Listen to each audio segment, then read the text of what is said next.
How did the billionaires get to be where they are?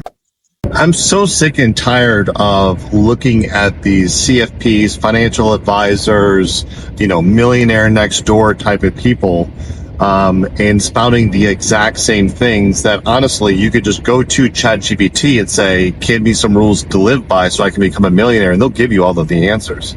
It is true, as these people will say, that most millionaires got there through real estate, meaning that they purchased their primary residence, probably somewhere, in their late 20s, early 30s. Maybe they changed that property up once in their particular lifetime, but basically they buy a property and they've paid that off over time, so they live debt-free.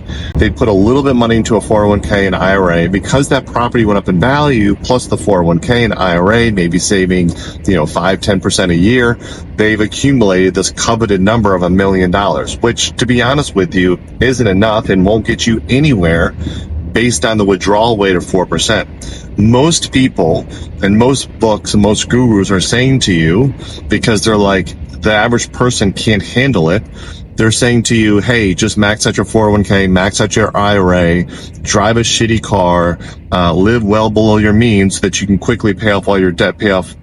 Got it. You will be okay, and you'll be what I call financially stable, which means at 65, you can downsize into that condo on a beach somewhere and sit, your days looking at waves or whatever, living off Social Security and a couple of grand a month from your withdrawal rate, 4% withdrawal rate from your 401k and IRA.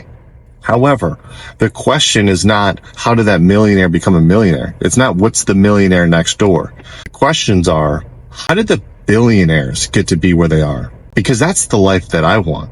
I don't want to live downsizing to some part and some balance of like Social Security, driving a Ford. Like, that's not fun to me. What's fun to me is being able to travel to Japan and Singapore, Thailand, London, Paris, Greece, whenever I want to, 7, 8, 10 trips a month to go, or a year to go stay a month at a time in these different areas, to maybe own properties all around, to be able to drive a Ferrari, to be able to eat out and do whatever I want to live a better life as I get older, in my 40s and 50s and 60s, and, God willing, 70, 80, 90, to live a better life each of those years. And then when I pass, to leave my kids a nest egg that they will never be able to spend because the cash flow and the assets that they accumulate or that are paying them will never run out. That's generational wealth, not downsizing your life because you've living on ramen noodles and driving a Ford Taurus. The question is not how the millionaire next door got to where he is. The question is how the billionaire got to where he is. It's a different set of principles.